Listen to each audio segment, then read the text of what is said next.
काही सवयी आपण चेंज केल्या पाहिजेत, जेणेकरून आपलं जरा जगणं सुसह्य होईल आणि आपण या इंडोर पोल्युशनच्या आहारी कमी जाऊ. आपल्याला असा एक गोड गैरसमज आहे की जेव्हा आपण घरी असतो तेव्हा आपण सेफ आहे आणि कुठल्याही प्रदूषणाच्या संपर्कात नाही आहे. गावांमध्ये बायो बेस्ड फ्युएल्स किंवा बायोमास बर्निंग हे कॉमन प्रॅक्टिस आहे, which is not safe for the health of the woman who is cooking the food or the family members who are sitting in the same room.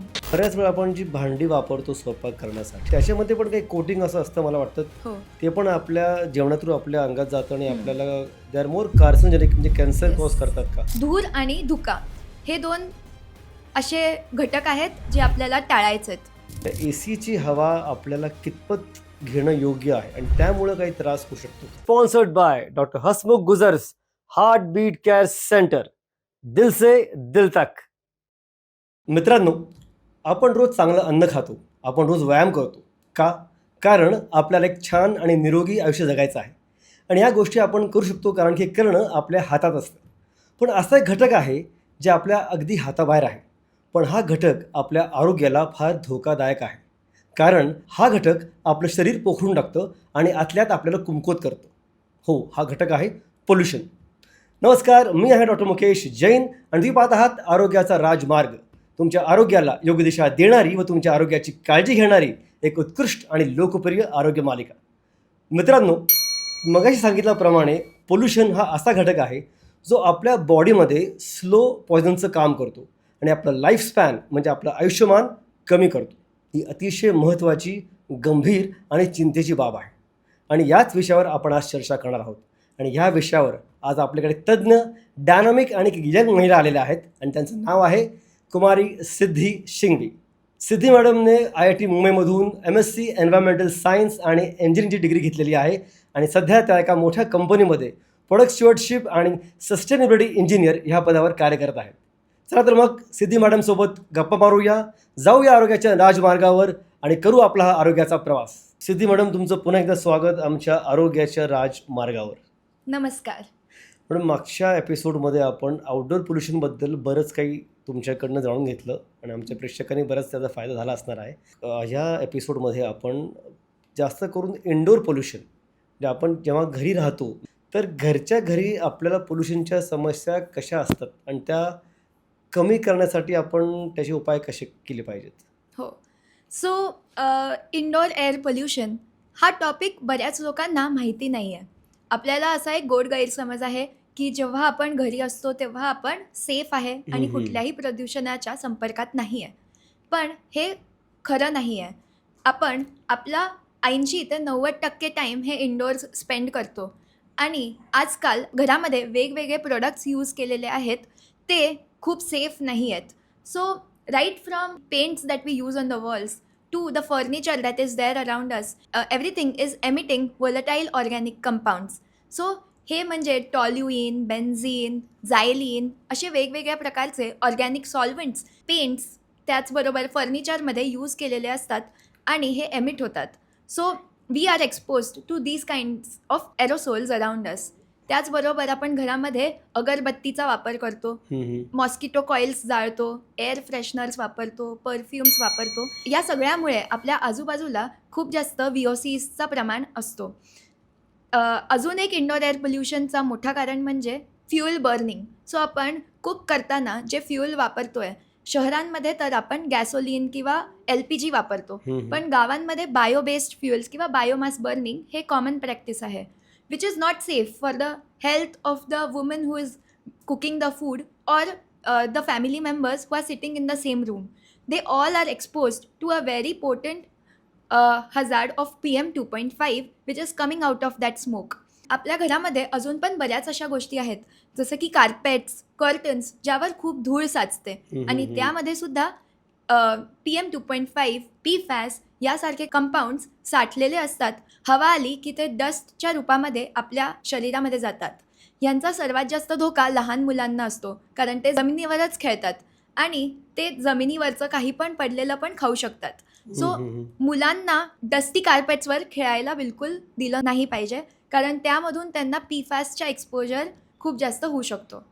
आणखीन एक problem असा होतो की घरात कधी कधी वयोवृद्ध माणसं असतात, म्हणजे आपल्या त्या फ्युम्स निघतात काही, तर हम्म. त्यांच्यामुळं ॲस्थमा त्यांचा एक कधी कधी जर असेल तर तो हो. बळावतो. हम्म. त्याच्या प्रॉब्लेम्स त्यांचे असतात. हम्म. तर तो पण एक मोठा भाग आपण हो. अवॉइड केला पाहिजे. सो एस्पेशली आपल्या इंडियन हाऊसहोल्ड्समध्ये अशी प्रथा आहे की संध्याकाळची वेळ झाली, दारं खिडक्या सगळे बंद करतो ताकी मच्छर येणार नाही. मच्छरदाणी लावतो, 2-3 अगरबत्त्या लावतो, हो. पूजा करतो, त्याच वेळी स्वयंपाक करतो. सो या सगळ्या ॲक्टिव्हिटीजमधून आपण किती एअर पोल्युटंट्स निर्माण करतो आहे. PM2.5, VOCs, carbon monoxide, nitrogen oxides, हे सगळे एकत्र आपल्या घरामध्ये साठत आहेत आणि आपण व्हेंटिलेशन बंद केल्यामुळे हे सगळे पार्टिकल्स आपल्या घरामध्येच वावरत आहेत. सो आपण जेव्हा घरात असतो तेव्हासुद्धा आपण पोल्युशनच्या एक्सपोजरमध्ये असतो खरं तर. बऱ्याच वेळा आपण जी भांडी वापरतो स्वयंपाक करण्यासाठी, तर त्याच्यामध्ये पण काही कोटिंग असं असतं मला वाटतं. हो. ते पण आपल्या जेवणातून आपल्या अंगात जातं आणि आपल्याला दे आर मोर कार्सिनोजेनिक, म्हणजे कॅन्सर Yes. कॉज करतात का? येस. सो आजकाल नॉनस्टिक कुकवेअर यूज करण्याची फॅशनच आहे. Everyone have been using nonstick cookware or utensils in their kitchens. But is this safe? The answer is purely no. कारण nonstick कुकवेअरमध्ये खूप जास्त मायक्रोप्लॅस्टिक आपल्या फूडमध्ये येऊ शकतो. त्याचबरोबर PFAS पण नॉनस्टिक कुकवेअरमध्ये एक खूप मोठा घटक आहे जो शरीरासाठी खूप डेंजरस आहे आणि आपल्या शरीरामध्ये जाऊन PFAS बायो अक्युमुलेट होणार. So nonstick cookware is very hazardous for our health because it can directly come into your body through food that you are consuming. कारण आमच्या ओळखीचे एक गृहस्थ आहे, त्यांच्या घरी आत्तापर्यंत 3 लोकांना कॅन्सर झालेला आहे. म्हणजे हे कॉज कळत नाहीये कशामुळे झाला असेल, पण समवेअर समथिंग इज रॉंग. त्यांनी कधी चेक केलं नसेल किंवा करायची आता गरज आहे असं मला वाटतंय, की कुठं ना कुठंतरी अन्नामधनं त्यांना ती बाधा होतीये हो. आणि एकाच घरातल्यांना 3-3 लोकांना कॅन्सर होऊ शकणं ही जरा गंभीर बाबच आहे ॲक्च्युली. आणखीन एक पोल्युशन घरी आपण जेव्हा बघतो, की होम हवन आपण जेव्हा करतो घरच्या घरी, त्याच्यामध्ये जे इन्ग्रेडियंट्स टाकले जातात त्यामुळे इतका धूर, इतके फ्युम्स निर्माण होतात किंवा आपण संध्याकाळी दिगरबत्ती लावतो, दिवा हे करतो. तर कुठं ना कुठं हे करणं गरजेचं आहे, पण आपण त्याला काहीतरी एक वेगळं सोल्युशन द्यावं का? हो. होम हवन किंवा अशा अगरबत्ती किंवा दिवाबत्ती आपण करतो. तुमचं काय म्हणणं आहे? सो आपल्या इंडियन कल्चरमध्ये होम हवन देवपूजा याला खूप जास्त महत्त्व आहे आणि ते आपलं धर्म आहे असं आपल्याला लहानपणापासूनच शिकवलं जातं. पण आपल्याला हे पण कळलं पाहिजे की आपल्या आजूबाजूला जी हवा आहे तिला सेफ ठेवणं हे पण आपलं धर्म आहे. आपल्या पृथ्वीच्या पाण्याला सेफ ठेवणं हे पण आपलं धर्म आहे आणि आपल्या पृथ्वीलाच आपण सेफगार्ड करणं हे पण आपलाच धर्म आहे. सो वासुदैव कुटुंबकम म्हणजे फक्त आपल्या जवळच्या माणसांना आणि फॅमिली मेंबर्सला सेफ ठेवणं नाही, तर आपल्या संपूर्ण पृथ्वीच्या प्रत्येक जीवाला सेफ सेफ ठेवणं हा आपलाच कर्तव्य आहे. असं आपण जर समजून घेतलं आणि त्याप्रमाणे वागलो तर मग ही पृथ्वी जास्त सगळ्यांसाठी राहण्यासाठी योग्य होईल आणि एक हेल्दी अर्थ आपल्या मुलांना देऊ शकू, हो, आपल्या पुढच्या पिढींना आपण. पिढींना नाहीतर देऊ शकू. आत्ता जो पोल्युशनचा जो भाग आहे हा दिवसेंदिवस जर वाढत गेला तर मग पुढची पिढी जी येणार आहे त्यांना खरंच जगणं असह्य होणार आहे असं मलाही वाटतंय. अजून एक प्रश्न माझा असा होता मॅडम, की आणखीन एक मोठा भाग आहे आपल्या घरात जो प्रत्येकाच्या घरात असतो, AC. त्या ACची हवा आपल्याला कितपत घेणं योग्य आहे आणि त्यामुळं काही त्रास होऊ शकतो का? सो आजकाल AC, एअर कंडिशनर्स हे घरामधल्या बेसिक नेसेसिटीज झालेलेच आहेत. हो. सो ACमधून जी हवा आपण घेतोय ती धोकादायक नाही आहे जोपर्यंत त्या ACचे फिल्टर्स क्लीन आहेत. सो जसं आपण बोललो की एअर प्युरिफायरचे फिल्टर्स आपण फ्रिक्वेंटली चेंज केले पाहिजे, तसंच ACला पण रेग्युलर मेंटेनन्स देणं हे खूप इम्पॉर्टंट आहे. Otherwise it will give out polluted air to you because all the carbon from your room and indoor goes back into the AC and clogs its filters.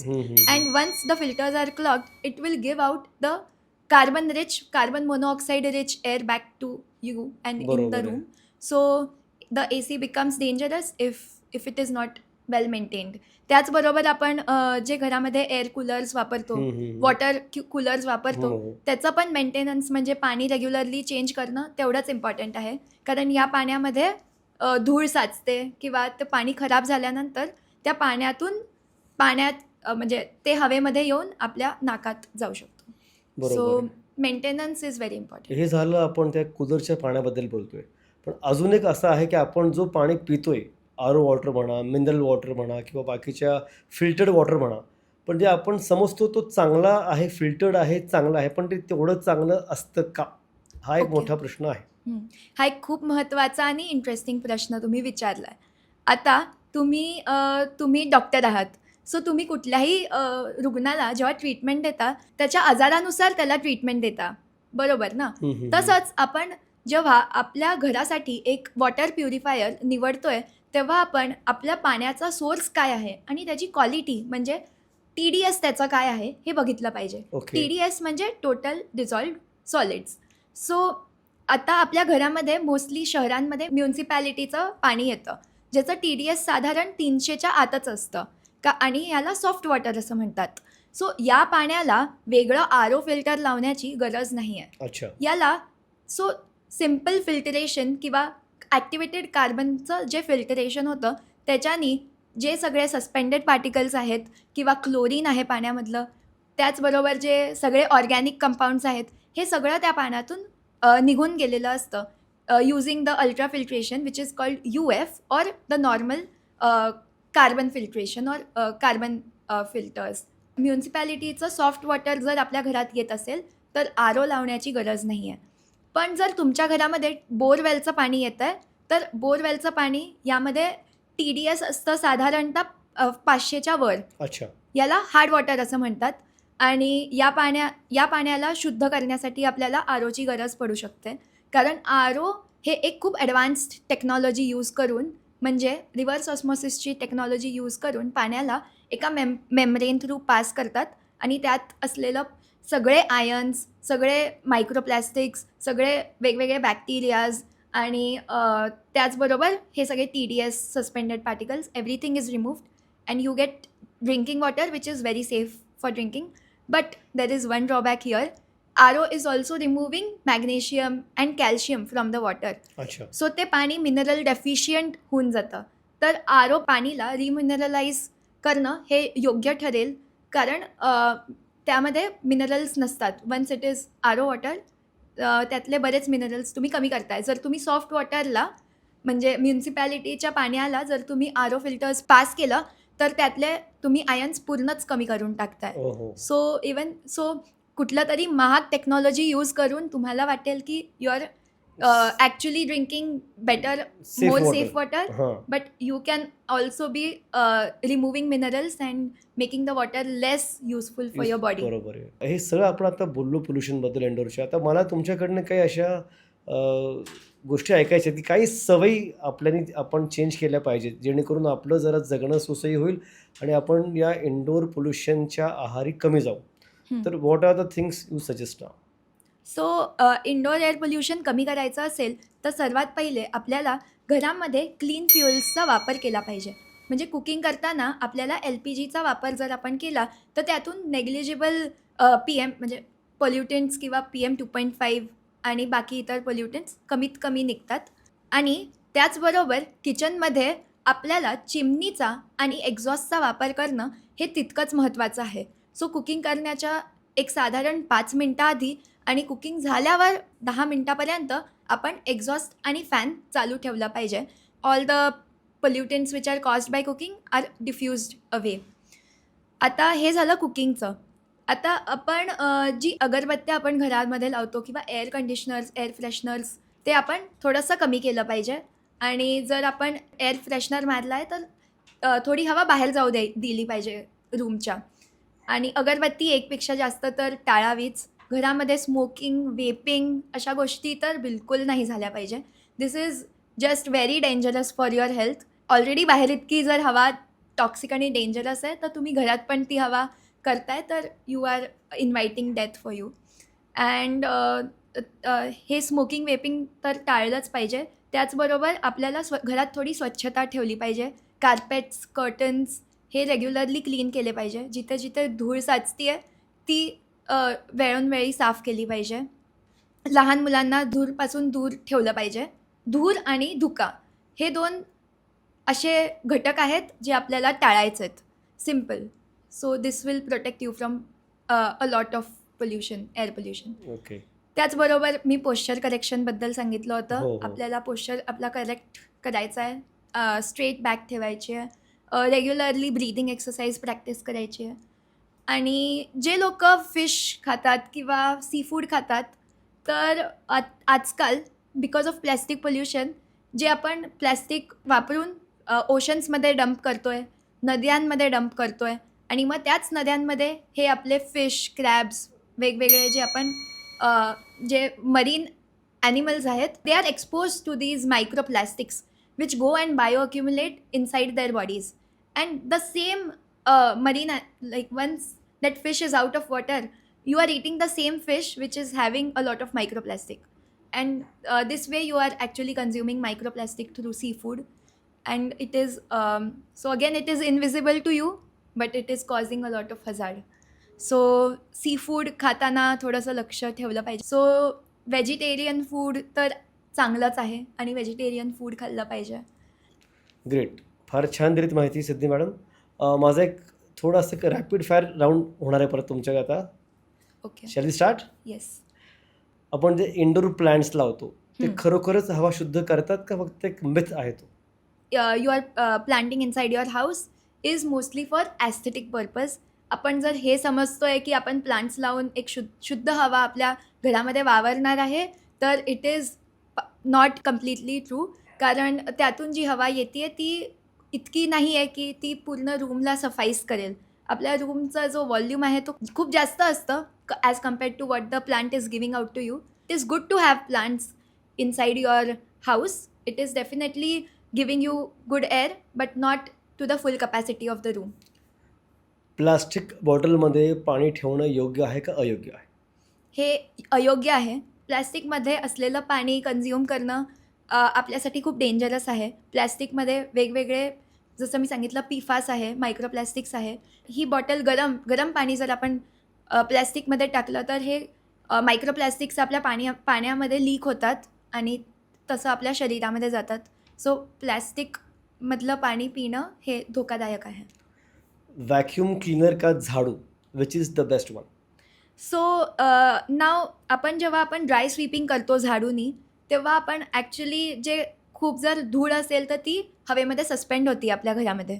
So जर तुम्ही झाडू वापरताय तर त्यानंतर वेट मॉपिंग केलं पाहिजे. त्यांनी पार्टिकल्स सेटल्ड राहतात, हवेमध्ये सस्पेंड होत नाही. Using the vacuum cleaner is a very good solution. It will completely remove the dust of your flowers. घरात जर ओली भिंत असेल, डॅम्प वॉल्स, ते कितपत धोकादायक असतात? सो डॅम्प वॉल्समध्ये मोल्ड्स, फंगाय हे ब्रीड करतात. डॅम्प वॉल्समध्ये हे हवेमध्ये त्यांचे स्पोर्स ते सोडत असतात. So you are expose to the spores of these kinds inside the home. So आपल्या घरामध्ये डॅम्प वॉल्स बिलकुल ठेवले नाही पाहिजे. त्याच्यानी फंगायचे स्पोर्स आपण आपल्या श्वासातून घेऊ शकतो आत. अच्छा, लास्ट क्वेश्चन. परफ्यूम आणि रूम फ्रेशनर यांचा वापर सतत जर केला तर तो योग्य आहे का काय? सो परफ्यूम्स, रूम फ्रेशनर्स आपल्याला फक्त गरज असेल तेव्हाच वापरले पाहिजे. आणि ॲज आय सेड, जर आपण ते वापरतोय तर मग एका क्लोज्ड एन्व्हायरमेंटमध्ये नाही वापरले पाहिजे. त्यांना डिफ्यूज आउट होण्यासाठी थोडी जागा दिली पाहिजे. These are definitely they are having some aerosols which will cause damage to your body. यांचा रेग्युलर आणि खूप जास्त वापर हा तुम्हाला धोकादायकच आहे. Okay, great madam. आज खूप छान माहिती आज तुमच्याकडनं आम्हाला मिळाली आहे इंडोर पोल्युशन, आणि आपण मागच्या एपिसोडमध्ये आउटडोर पोल्युशनबद्दल बरंच काही बोललेलो आहोत. बऱ्याच गोष्टी आज मॅडमनी सांगितल्या आहेत. रूम फ्रेशनर असू दे किंवा आपण जे खातो, ज्यात आपण अन्न शिजवतो किंवा आपण जो पाणी पितो, ह्या प्रत्येक गोष्टीवर आपल्याला जरा लक्ष ठेवलं पाहिजे. आपण काय करतो आणि काय करत नाही, जेणेकरून आपलं जे सायलेंट किलिंग जे चाललं आहे या पोल्युशनमुळं ते कुठंतरी थांबेल आणि आपलं जगणं पण आणि आपल्या पुढच्या पिढींचं जगणं पण जरा सुसज्ज होईल. सो बघत राहा आपला आरोग्याचा राजमार्ग. पुन्हा भेटूया नवीन एक्सपर्ट्स आहे, नवीन माहितीसह. तोपर्यंत स्वतःची आणि इतरांची काळजी घ्या. Thank you madam so much. Thank you. आणि हो, आपला चॅनल सबस्क्राईब करणं विसरू नका. व्हिडिओ पूर्ण बघा, लाईक करा, शेअर करा, आणि तुमचे काही प्रश्न असतील तर कमेंट सेक्शनमध्ये नक्की विचारा. Sponsored by doctor Hasmukh Gujar's, heart beat care centre. दिल से दिल तक.